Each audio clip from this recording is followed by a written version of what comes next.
तो सबसे पहले हम स्टार्ट करते हैं उत्तरी पर्वत श्रृंखला से। देखिए, भारत के उत्तरी सीमा पर स्थित हिमालय पर्वत जो है, ये पर्वत युवा वलित पर्वत एवं विश्व का नया मोड़दार पर्वत है। इस हिमालय पर्वत को आयु और नदियों के आधार पर देखिए समझा जा सकता है। तो सबसे पहले हम इसकी आयु के आधार पर इसे डिस्कस करते हैं। देखिए फ्रेंड्स, हम तीन भाग में इसको डिस्कस करेंगे। एक है वृहद हिमालय, मतलब महान हिमालय जिसे बोला जाता है, ग्रेट हिमालय के नाम से इसे जाना जाता है। सेकंड, लघु हिमालय जिसे मध्य हिमालय बोला जाता है। और तीसरा, शिवालिक हिमालय। क्लियर? तो सबसे पहले हम बात करते हैं महान हिमालय मतलब ग्रेट हिमालय की। इसकी औसत ऊंचाई जो है वो कितनी है? 6100 मीटर है। ये हिमालय श्रेणी जो है सबसे प्राचीन है। सबसे प्राचीन हिमालय श्रेणी कौन सी है? महान हिमालय मतलब ग्रेट हिमालय। इसका निर्माण जो है वो आज से 25 से 40 मिलियन वर्ष पूर्व हुआ था। विश्व की सबसे ऊंची चोटी माउंट एवरेस्ट जो है वो इसी का हिस्सा है, जिसकी ऊंचाई कितनी है? 8848 मीटर है। यह विश्व की सबसे ऊंची चोटी है। कहां पर स्थित है? ये नेपाल में स्थित है, जहां इसे सागर माता के नाम से जाना जाता है। वेरी वेरी इंपॉर्टेंट क्वेश्चन है, एसएससी में क्वेश्चन पूछा गया था, ये ध्यान रखिएगा। नेपाल में देखिए माउंट एवरेस्ट को सागर माता के नाम से जाना जाता है। इसके बाद देखिए हम बात करते हैं शिवालिक हिमालय की। ये हिमालय की देखिए सबसे बाह्य पर्वत श्रृंखला है। ये हिमालय के दक्षिण में स्थित है और सबसे नवीनतम श्रेणी है। सबसे नई श्रेणी जो है वो कौन सी है? शिवालिक हिमालय श्रेणी है। क्लियर? इसका निर्माण देखिए आज से 2 से 5 मिलियन वर्ष पहले ही हुआ है। इसके बाद देखिए बात करते हैं लघु, जिसे मध्य हिमालय भी बोला जाता है। तो ये शिवालिक और महान मतलब जो ग्रेट हिमालय है उसके बीच में स्थित पर्वत श्रृंखला है, लघु हिमालय। तो देखिए ये हमने आयु के हिसाब से अच्छे से इसको डिस्कस करा है। आपको देखिए इनकी स्थिति जो है वो अच्छे से क्लियर हो गई होगी। आगे देखिए फ्रेंड्स, अब हम नदियों के आधार पर हिमालय पर्वत श्रेणियों को अच्छे से डिस्कस करते हैं। तो इसे देखिए बेसिकली 4 भागों में बांटा गया है। सबसे पहला देखिए पंजाब हिमालय। सतलज एवं सिंधु नदी के बीच स्थित हिमालय जो है वो क्या कहलाता है? पंजाब हिमालय या फिर कश्मीर हिमालय के नाम से जाना जाता है। पंजाब हिमालय की चौड़ाई जो है वो अन्य सभी हिमालय क्षेत्र से सबसे अधिक है। सबसे चौड़ा हिमालय क्षेत्र जो है वो कौन सा है? पंजाब हिमालय है। पंजाब हिमालय जो है वो कश्मीर, लद्दाख और हिमाचल प्रदेश राज्यों में फैला हुआ है। कहाँ कहाँ पर? कश्मीर, लद्दाख और हिमाचल प्रदेश राज्यों में फैला हुआ है। अब देखिए very very important point discuss करने जा रहे हैं हम। इस हिमालय क्षेत्र में जो पंजाब हिमालय है इसमें बहुत सारी पर्वत श्रेणियां हैं। एक एक करके हम सभी को डिस्कस करेंगे। सबसे पहले हम बात करते हैं कारकोरम पर्वत श्रेणी की। देखिए फ्रेंड्स, इसे एशिया की रीढ़ कहा जाता है। इसी पर्वत श्रेणी में भारत का सर्वोच्च पर्वत जो है केटू गाडविन ऑस्टिन वो स्थित है। भारत का सर्वोच्च पर्वत देखिए कौन सा है? केटू गाडविन ऑस्टिन है। वेरी वेरी इंपॉर्टेंट पॉइंट है, बहुत बार एग्जाम में क्वेश्चन पूछा जाता है, ये ध्यान रखिएगा। जिसकी ऊंचाई कितनी है? 8611 मीटर है। कारकोरम पर्वत श्रेणी को देखिए पहले कृष्णागिरी के नाम से जाना जाता था, तो ये नाम भी आप ध्यान रखिएगा। इसके बाद देखिए पंजाब हिमालय में ही लद्दाख पर्वत श्रेणी स्थित है। ध्यान रखिएगा, विश्व की सबसे ज्यादा तीव्र ढाल वाली चोटी जो है राकपोशी, वो लद्दाख पर्वत श्रेणी में ही स्थित है। राकपोशी कहां पर स्थित है? लद्दाख पर्वत श्रेणी में ही स्थित है। इसके बाद देखिए जास्कर पर्वत श्रेणी आती है, यह भी पंजाब हिमालय में स्थित है। वेरी वेरी इंपॉर्टेंट पॉइंट ध्यान रखिएगा, सिंधु नदी जो है वो लद्दाख पर्वत श्रेणी और जास्कर पर्वत श्रेणी के बीच से होते हुए बहती है। क्लियर? बहुत बार एग्जाम में क्वेश्चन पूछा जाता है कि सिंधु नदी जो है वो किन दो पर्वत श्रेणियों के बीच से होते हुए बहती है। तो ध्यान रखिएगा, लद्दाख पर्वत श्रेणी और जास्कर पर्वत श्रेणियों के बीच से होते हुए बहती है सिंधु नदी। इसके बाद देखिए फ्रेंड्स, पीर पंजाल पर्वत श्रेणी जो है ये भी पंजाब हिमालय में स्थित है। पीर पंजाल पर्वत श्रृंखला जो है ये हिमालय की सबसे लंबी पर्वत श्रृंखला है। कहां पर स्थित है ये पर्वत श्रृंखला? हिमाचल प्रदेश और जम्मू कश्मीर क्षेत्र में ये फैली हुई है। क्लियर? धौलाधर पर्वत श्रेणी जो है वो भी देखिए इसी पंजाब हिमालय का हिस्सा है। इनकी स्थिति आप जरूर ध्यान रखिएगा, एग्जाम में देखिए इनसे रिलेटेड क्वेश्चन पूछ लेते हैं कि दक्षिण से उत्तर की तरफ या उत्तर से दक्षिण की तरफ सही क्रम क्या है। तो ये सीक्वेंस ध्यान रखिएगा, पहले कौन सी पर्वत श्रेणी आ रही है, उसके बाद कौन सी आ रही है। क्लियर? प्रसिद्ध कुल्लू घाटी जो है वो कहां पर स्थित है? धौलाधर पर्वत श्रेणी और पीर पंजाल पर्वत श्रेणियों के बीच में ही स्थित है। और देखिए सबसे आखिरी में आती है शिवालिक पर्वत श्रेणी, जो कि हिमालय की सबसे दक्षिण की पर्वत श्रृंखला है। ओके, इसमें देखिए कारकोरम, लद्दाख और जास्कर पर्वत श्रृंखला वाला हिस्सा जो है ये किस नाम से जाना जाता है? ट्रांस हिमालय के नाम से जाना जाता है। पीर पंजाल धौलाधर पर्वत श्रृंखला जो है ये लघु हिमालय में ही स्थित है। हमने डिस्कस करा था लघु हिमालय, मध्य हिमालय। तो पीर पंजाल धौलाधर पर्वत श्रृंखला जो है ये लघु हिमालय का ही हिस्सा है। क्लियर हुआ? आगे देखिए फ्रेंड्स, इसी पंजाब मतलब कश्मीर हिमालय में जाफरान की खेती जो है वो बहुत प्रसिद्ध है। जाफरान के फूल से ही केसर को प्राप्त किया जाता है, तो ध्यान रखिएगा इस चीज को। इसके बाद देखिए हम बात करते हैं कुमायूं हिमालय की। कुमायूं हिमालय को ही देखिए गढ़वाल हिमालय के नाम से जाना जाता है। सतलज नदी और काली नदी के बीच 320 किलोमीटर लंबा हिमालयी क्षेत्र जो है ये क्या कहलाता है? कुमायूं हिमालय कहलाता है। ओके, ये हिमालयी क्षेत्र जो है उत्तराखंड में फैला हुआ है। एग्जाम में क्वेश्चन पूछ सकते हैं कि कुमायूं हिमालय जो है वो किस राज्य में स्थित है, तो ध्यान रखिएगा ये हिमालयी क्षेत्र जो है उत्तराखंड में फैला हुआ है। कुमायूं हिमालय की सबसे ऊंची चोटी कौन सी है? नंदा देवी है, 7,817 मीटर। एग्जाम में क्वेश्चन पूछा जाता है कि नंदा देवी किस राज्य में स्थित है, तो ध्यान रखिएगा उत्तराखंड में स्थित है। साथ ही फ्रेंड्स बद्रीनाथ, केदारनाथ, गंगोत्री, यमुनोत्री ये सभी पर्वत जो है ये इसी हिमालय श्रेणी का हिस्सा हैं। गंगा, यमुना, रामगंगा नदी जो है उनका उद्गम जो होता है वो कहाँ से होता है? कुमायूं हिमालय से ही होता है। तो ये हमने कुमायूं हिमालय को अच्छे से डिस्कस करा। इसके बाद फ्रेंड्स हम बात करते हैं नेपाल हिमालय की। देखिए काली नदी से लेकर तीस्ता नदी के बीच का 800 किलोमीटर का हिमालयी क्षेत्र जो है ये क्या कहलाता है? नेपाल हिमालय के नाम से जाना जाता है। ये कुमायूं हिमालय की अपेक्षा अधिक ऊंचा है। इस हिमालय की सर्वोच्च चोटी जो है वो कौन सी है? माउंट एवरेस्ट है, 8,848 मीटर। ये इसकी ऊंचाई है माउंट एवरेस्ट की। इसी हिमालय क्षेत्र में धौलगिरी, अन्नपूर्णा, मकालू, कंचनजंगा ये पर्वत चोटियां जो है वो स्थित हैं। किस हिमालय में? नेपाल हिमालय में। ध्यान रखिएगा धौलगिरी, अन्नपूर्णा, मकालू, कंचनजंगा, एवरेस्ट ये सभी नेपाल हिमालय का ही हिस्सा है। कंचनजंगा जो है ये भारत की दूसरी सबसे ऊंची चोटी है। पहली कौन सी है? केटू गाडविन ऑस्टिन। सेकंड कौन सी है? Kanchenjunga, very very important. और तीसरी कौन सी है फ्रेंड्स? ध्यान रखिएगा नंदा देवी। ये भारत की 3 सर्वोच्च पर्वत चोटी है। ओके, इसके बाद देखिए हम बात करते हैं असम हिमालय की। तीस्ता नदी से लेकर ब्रह्मपुत्र नदी के बीच फैला हिमालयी क्षेत्र जो है वो क्या कहलाता है? असम हिमालय के नाम से जाना जाता है। ये हिमालय जो है सिक्किम, अरुणाचल प्रदेश और असम राज्यों में फैला हुआ है। हिमालय से निकलने वाली नदियां जो है ये सतत वाहिनी होती हैं, हमेशा बहती रहती हैं। इन नदियों का स्रोत जो होता है वो क्या होता है? ग्लेशियर होता है, जिसके पिघलने के चलते नदियां हमेशा बहती रहती हैं। ध्यान रखिएगा फ्रेंड्स हिमालय का विस्तार जो है वो किन किन राज्यों में है? जम्मू कश्मीर, लद्दाख, हिमाचल प्रदेश, उत्तराखंड, सिक्किम, अरुणाचल प्रदेश, असम, मेघालय, मणिपुर और नागालैंड। हिमालय के देखिए पूर्व से पश्चिम में प्रमुख पर्वत चोटियों की बात करें तो देखिए सबसे पहले आती है नामचा बरवा पर्वत।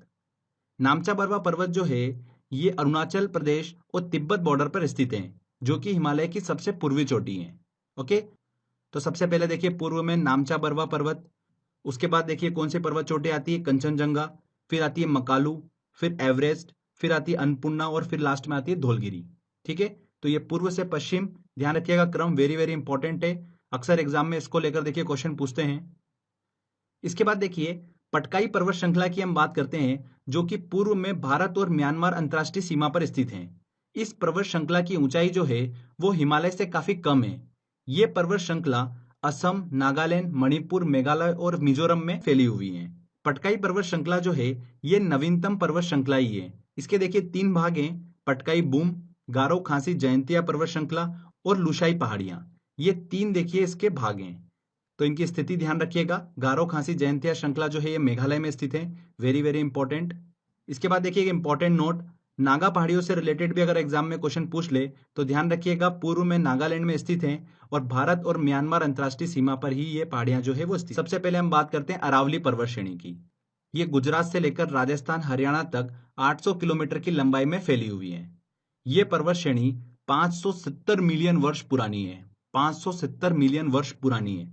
ये भारत की नहीं विश्व की सबसे प्राचीन पर्वत श्रृंखलाओं में से एक है, अरावली पर्वत श्रेणी। बहुत बार एग्जाम में देखिए यहां से क्वेश्चन पूछा है, इस चीज को ध्यान रखिएगा। भारत की सबसे पुरानी पर्वत श्रेणी जो है वो कौन सी है? अरावली पर्वत श्रेणी। अरावली पर्वत श्रेणी की सबसे ऊंची चोटी जो है वो कौन सी है? गुरु शिखर है। कहां पर स्थित है? ये राजस्थान में स्थित है और इसकी ऊंचाई कितनी है? 1722 मीटर है। इसके बाद देखिए फ्रेंड्स हम बात करते हैं विंध्याचल पर्वत श्रृंखला की। ये पर्वत श्रृंखला जो है बहुत पुरानी और मोड़दार है, जो कि गुजरात, मध्य प्रदेश, उत्तर प्रदेश और झारखंड में फैली हुई है। इसके बाद देखिए झारखंड में विंध्याचल के कुछ हिस्से को पारसनाथ की पहाड़ी के नाम से जाना जाता है। ध्यान रखते हैं नीलगिरी पहाड़ी। ये पहाड़ी जो है वो केरल, तमिलनाडु और कर्नाटक राज्य में फैली हुई है। नीलगिरी पहाड़ियों को ही पहाड़ियों की रानी के नाम से जाना जाता है। इसकी सर्वोच्च चोटी कौन सी है? डोडा बेट्टा है। 2637 मीटर इसकी ऊंचाई है। दोडा बेट्टा, ओके। नीलगिरी पहाड़ी की सर्वोच्च चोटी कौन सी है? दोडा बेट्टा है, जो कि दक्षिण भारत की दूसरी सबसे ऊंची चोटी है। पहली कौन सी है वो हम आगे डिस्कस करेंगे। ध्यान रखिएगा, प्रसिद्ध टोडा जनजाति जो है वो इसी पहाड़ी पर निवास करती हैं। इसके बाद हम बात करते हैं अन्नामलाई पहाड़ी की, जो कि केरल एवं तमिलनाडु राज्य की सीमा पर स्थित है। इसकी देखिए सबसे ऊंची चोटी कौन सी है? अनामुदी है, इसे अनाईमुदी के नाम से भी जाना जाता है। 2695 मीटर इसकी ऊंचाई है, जो कि दक्षिण भारत की सबसे ऊंची चोटी है। ध्यान रखिएगा, पूर्वी घाट पर्वत श्रेणी का सर्वोच्च शिखर जो है वो कौन सा है? महेंद्रगिरी है, जबकि पश्चिमी घाट का सर्वोच्च शिखर जो है वो कौन सा है? अनामुदी है। अंडमान निकोबार की सबसे ऊंची पर्वत चोटी की बात करें तो कौन सी है? सैंडल पीक है, जबकि लक्षद्वीप की कौन सी है फ्रेंड्स? ध्यान रखिएगा, नार्चो है। श्रेणी जैसा कि हमने बात करी थी कि ये हिमालय के दक्षिण में सबसे अंतिम श्रेणी है। इसके दक्षिण में पर्वतीय क्षेत्र खत्म हो जाता है और शुरू हो जाता है मैदानी क्षेत्र। तो मिट्टी की विशेषताओं के आधार पर इस मैदानी क्षेत्र को 4 भागों में बांटा जा सकता है। पहला आता है भाबर। भाबर क्या होता है? देखिए, शिवालिक पर्वत श्रेणी से दक्षिण में 10 से 12 किलोमीटर का हिमालय के सारे फैला मैदानी क्षेत्र जो होता है ये क्या कहलाता है? भाबर कहलाता है। पहाड़ों से नदी जब बहते हुए इस क्षेत्र में प्रवेश करती हैं तब अपने साथ छोटे बड़े पत्थर और बालू ले आती हैं। चूंकि ग्रेविटेशनल फोर्स के कारण ये पत्थर आगे नहीं बढ़ पाते हैं, इस वजह से इसी क्षेत्र में ये पत्थर जो होते हैं और बालू जो होती है वो इकट्ठा हो जाती हैं। ये क्षेत्र जो होते हैं कृषि के लिए बिल्कुल भी उपयुक्त नहीं होते हैं। उत्तराखंड में ये क्षेत्र जो है वो देहरादून से लेकर चंपावत तक फैला हुआ है। तो समझ में आया भाबर क्या है। इसके बाद बात करते हैं तराई क्षेत्र की। तो भाबर क्षेत्र के ठीक दक्षिण में 20 से 30 किलोमीटर का तराई क्षेत्र स्थित होता है। यह क्षेत्र बारीक कणों वाली मिट्टी से बना होता है। तराई क्षेत्र में मिट्टी गीली और दलदली होती है, जबकि मैदानी क्षेत्र में सामान्य होती है। ये क्षेत्र जो होते हैं वो खेती के लिए उपयुक्त होते हैं। इसके बाद सामान्य मैदानी क्षेत्र की बात करें तो उसे 2 भागों में बांटा जाता है, एक खादर और एक बांगर। खादर क्या होता है? नदियों द्वारा लाई गई मिट्टी का वह क्षेत्र होता है जहां पर नई मिट्टी की परत बनती रहती है। और बांगर क्या होता है? वह क्षेत्र जो नदियों से दूर होता है, जहां पर मिट्टी की परत पुरानी रहती है, मतलब नई मिट्टी नहीं पहुंच पाती है। उत्तर के मैदानों में सर्वाधिक भाग जो है वो बांगर का ही है। बांगर क्षेत्र जो है कैल्शियम युक्त होने के कारण कम उपजाऊ होता है, ठीक है, खादर की अपेक्षा।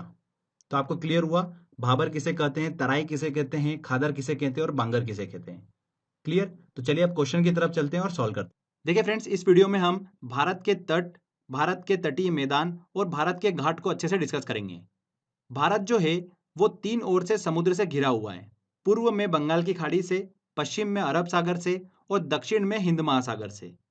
भारत की मुख्य भूमि की तट रेखा की बात करें तो उसकी लंबाई कितनी है? 6100 किलोमीटर, 6100 किलोमीटर। और अगर द्वीपों के तट रेखा को मिला लें तो कुल देखिए कितनी लंबाई हो जाती है तटों की? 7516 किलोमीटर। ठीक है, वेरी वेरी इंपॉर्टेंट है। अगर बात करें कि भारत के कितने ऐसे राज्य हैं जो समुद्री तट से लगे हुए हैं, तो ध्यान रखिएगा 9 ऐसे राज्य हैं। 9 राज्यों की सीमा जो है वो समुद्री तट से लगी हुई है। कौन कौन से? गुजरात, महाराष्ट्र, गोवा, कर्नाटक, केरल, तमिलनाडु, आंध्र प्रदेश, उड़ीसा और पश्चिम बंगाल। इन 9 राज्यों की जो सीमा है वो समुद्री तट से लगी हुई है। इसमें देखिए सबसे लंबी तट रेखा जो है वो किस राज्य की है? गुजरात की है, 1214 किलोमीटर। और सबसे कम तट रेखा वाला राज्य कौन सा है? गोवा है, जिसकी है 101 किलोमीटर। तो वेरी वेरी इंपॉर्टेंट है, गुजरात सबसे लंबी तट रेखा वाला राज्य है। अगर बात करें कि सबसे ज्यादा तट रेखा वाला केंद्र शासित प्रदेश कौन सा है, तो फ्रेंड्स कौन सा है? अंडमान निकोबार है, जिसकी तट रेखा की लंबाई कितनी है? 1962 किलोमीटर। भारत का ये वाला जो भाग है ये कहलाता है पूर्वी तट, और ये वाला जो आपको भाग दिख रहा है ये क्या कहलाता है? पश्चिमी तट कहलाता है। पूर्वी तट पर स्थित पर्वत श्रृंखला जो है उसे देखिए पूर्वी घाट, और पश्चिमी तट पर स्थित पर्वत श्रृंखला जो है उसे क्या कहा जाता है? पश्चिमी घाट कहा जाता है। क्लियर हुआ? पश्चिमी घाट किसे कहा जा रहा है? जो पश्चिमी तट पर स्थित पर्वत श्रृंखला है। क्लियर हुआ? पश्चिमी घाट को देखिए सह्याद्री पर्वत के नाम से जाना जाता है, और पूर्वी घाट को देखिए महेंद्रगिरी पर्वत के नाम से जाना जाता है। पश्चिमी घाट को सह्याद्री पर्वत और पूर्वी घाट को महेंद्रगिरी पर्वत के नाम से जाना जाता है। एक इंपॉर्टेंट चीज ध्यान रखिएगा कि ये जो घाट है ये एक्चुअल में देखिए पठारों की ढलानी है। ठीक है, तो ये एक इंपॉर्टेंट चीज है, आप इसको ध्यान रखिएगा। आगे देखिए इन पूर्वी घाट और पश्चिमी घाट से तट रेखा तक फैला 10 से 30 किलोमीटर तक का संकीर्ण मैदानी जो क्षेत्र है, ये क्या कहलाता है? पूर्वी तटीय मैदान और पश्चिमी तटीय मैदान कहलाता है। क्लियर हुआ आपको? घाट किसे बोला जा रहा है, मैदान किसे बोला जा रहा है और तट किसे बोला जा रहा है। ठीक है, ये देखिए डाउट आपका क्लियर होना बहुत जरूरी है, जो कि हमने अच्छे से समझ लिया है। पश्चिमी तट की बात करते हैं फ्रेंड्स, तो इसे बेसिकली 4 भागों में बांटा गया है। गुजरात से लेकर दमन तक का जो भाग है, इसे देखिए काठियावाड़ तट के नाम से जाना जाता है। किस नाम से? काठियावाड़ तट के नाम से। दमन से लेके गोवा तक का जो भाग है, ये क्या कहलाता है? कोंकण तट के नाम से कहलाता है। और ये जो मैदान है, ये कोंकण तटीय मैदान कहलाता है। गोवा से लेकर कर्नाटक तक का जो भाग है, ये केंद्रा तट कहलाता है। कर्नाटक से लेकर केरल तक का जो भाग है, ये क्या कहलाता है फ्रेंड्स? मालाबार तट के नाम से जाना जाता है। तो आपको क्लियर हुआ, काठियावाड़ तट, कोंकण तट, केंद्रा तट और मालाबार तट, ये जो है ये पश्चिमी तट के ही नाम है। क्लियर हुआ आपको? पूर्वी तट की बात करें तो देखिए तमिलनाडु के कन्याकुमारी से लेकर आंध्र प्रदेश तक का जो तट है, इसे क्या कहा जाता है? कोरोमंडल का तट कहा जाता है। वेरी वेरी इंपॉर्टेंट है, बहुत बार एग्जाम में क्वेश्चन देखिए यहाँ से पूछा जाता है, ध्यान रखिएगा इस चीज को। साथ ही एक इंपॉर्टेंट चीज ध्यान रखिएगा, कन्याकुमारी को ही केप कोमोरिन के नाम से जाना जाता है। तो अक्सर एग्जाम में देखिए आपको कंफ्यूज करने के लिए ये नाम दे देते हैं, तो ध्यान रखिएगा कन्याकुमारी को ही केप कोमोरिन के नाम से जाना जाता है। आगे देखिए, आंध्र प्रदेश से लेकर पश्चिम बंगाल तक का जो भाग है, ये क्या कहलाता है? डेल्टा क्षेत्र कहलाता है। और इस क्षेत्र में फैले मैदान को किस नाम से जाना जाता है? उत्तरी सरकार के नाम से जाना जाता है। ये चीज भी आप ध्यान रखिएगा। जिस स्थान पर पूर्वी घाट और पश्चिमी घाट मिलते हैं, उसे संयुक्त रूप से नीलगिरी पहाड़ी के नाम से जाना जाता है। ध्यान रखिएगा, नीलगिरी पहाड़ियों के नाम से किसे जाना जाता है? जहां पर पूर्वी घाट और पश्चिमी घाट मिलते हैं। और फ्रेंड्स, नीलगिरी पहाड़ियों की सर्वोच्च चोटी जो है, वो कौन सी है? डोडा बेट्टा है। डोडा बेट्टा जो है, वो नीलगिरी पहाड़ियों की सर्वोच्च चोटी है। नीलगिरी पहाड़ियों को पहाड़ियों की रानी के नाम से भी जाना जाता है। इसी पहाड़ी में प्रसिद्ध स्थान जो है, देखिए टूरिस्ट प्लेस ऊटी जो है, वो यहाँ पर ही स्थित है। क्लियर हुआ? नीलगिरी पहाड़ियाँ जो है, जहाँ पर पूर्वी घाट और पश्चिमी घाट मिलते हैं, वो पहाड़ियाँ जो है वो क्या कहलाती हैं? नीलगिरी पहाड़ियाँ कहलाती हैं। इस चीज को देखिए हम जब पर्वत वाला वीडियो डिस्कस करेंगे तो उसमें अच्छे से और डिस्कस कर लेंगे। आगे देखिए, पूर्वी तटीय मैदान की नदियां जो है, बेसिकली डेल्टा का निर्माण करती है। ये हमने देखिए नदी वाले लेक्चर में डिस्कस करा था। और पश्चिमी तटीय मैदान की नदियां जो है, वो ज्वार नद मुख मतलब एस्चुरी का निर्माण करती हैं। तो आगे देखिए एक इंपॉर्टेंट चीज, उड़ीसा के आसपास का जो तटीय मैदान है और महानदी का डेल्टा क्षेत्र जो है, उसे फ्रेंड्स उत्कल मैदान के नाम से जाना जाता है। किस नाम से जाना जाता है? उत्कल मैदान के नाम से जाना जाता है। अब देखिए फ्रेंड्स, पूर्वी तटीय मैदान का विस्तार जो है, वो पश्चिमी तटीय मैदान की अपेक्षा अधिक है, जो कि कृषि दृष्टिकोण से बहुत ही ज्यादा उपयुक्त है। इसीलिए पूर्वी तटीय मैदान में पश्चिमी तटीय मैदान की अपेक्षा अधिक जनसंख्या जो है वो देखने को मिलती है। दुनिया में ऊंचाई नापने के लिए वैज्ञानिकों को एक ऐसे पॉइंट की जरूरत थी जो एक समान रहे, मतलब उसमें चेंजेस हमको देखने को ना मिले। तो वैज्ञानिकों ने देखा कि समुद्र से अच्छा इसका कोई दूसरा विकल्प है ही नहीं। इसका कारण यह है कि समुद्र का पानी एक समान रहता है और पृथ्वी पर 71% भाग पर समुद्र ही है। तो दुनिया में ऊंचाई नापने के लिए समुद्र की सतह की औसत ऊंचाई को बेस माना गया। क्लियर हुआ आपको? अब देखिए, गुरुत्वाकर्षण बल के कारण समुद्र तल की पृथ्वी के केंद्र से दूरी जो है वो बराबर नहीं होती है। चट्टानों की मोटाई के कारण गुरुत्वाकर्षण बल जो है उसमें हमको चेंजेस देखने को मिलता है। इसी कारण से समुद्र तल की पृथ्वी के केंद्र से दूरी जो है वो बराबर नहीं होती है। इसीलिए हर एक देश ने अपने सर्वेक्षण के अनुसार किसी एक जगह के समुद्री तल को बेस मान लिया है। तो भारत में चेन्नई तट स्थित समुद्री तल जो है, मतलब सी लेवल जो है, उसको बेस माना गया है। तो देखिए, प्रादेशिक समुद्री सीमा, जिसे टेरिटोरियल सी भी कहा जाता है, ये तटीय जल का एक ऐसा बेल्ट होता है जो भारत की आधार रेखा से 12 समुद्री मील तक फैला है। इसे देखिए क्षेत्रीय सागर या क्षेत्रीय जल भी कहा जाता है। इस क्षेत्र के उपयोग का भारत को जो है वो पूरा अधिकार दिया गया है। एक समुद्री मील बराबर कितना होता है? 1.8 किलोमीटर होता है। ठीक है, तो 12 समुद्री मील तक फैला जो क्षेत्र है आधार रेखा से, वो क्या कहलाता है? प्रादेशिक समुद्री सीमा कहलाता है। टेरिटोरियल सी कहलाता है, क्षेत्रीय सागर। आगे देखिए, समीपस्थ मंडल की बात करते हैं, कॉन्टिजियस जोन की बात करते हैं, तो भारत की आधार रेखा से 24 समुद्री मील तक ये फैला हुआ क्षेत्र है। और भारत को इस क्षेत्र में साफ सफाई से लेकर सीमा शुल्क, वित्तीय अधिकार जो है वो प्राप्त हैं। इसके बाद देखिए, अनन्य आर्थिक अधिकार की बात करते हैं, एक्सक्लूसिव इकोनॉमिक जोन की बात करते हैं, तो ये भारत की आधार रेखा से 200 समुद्री मील तक फैला क्षेत्र है। और इस क्षेत्र में भारत को वैज्ञानिक परीक्षण करने के अधिकार है, द्वीपों के निर्माण के अधिकार है और प्राकृतिक संसाधनों के दोहन के अधिकार है।